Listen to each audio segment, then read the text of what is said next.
Show humanity trust Patan માનવતા અને સેવા માટે સતત કાર્યરત એવી એક પ્રેરણાદાયી સંસ્થા, જ્યાં જરૂરિયાતમંદોને વિનામૂલ્યે મેડિકલ સાધન સામગ્રી આપવામાં આવે છે અને સાથે સાથે નિર્બળ પશુ પક્ષીઓ માટે ભોજન સેવાની અનોખી પહેલ પણ કરવામાં આવે છે.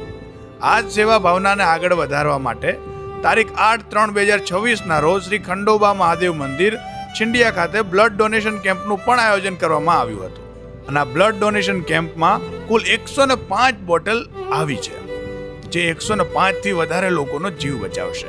Thank you show humanity trust Patan.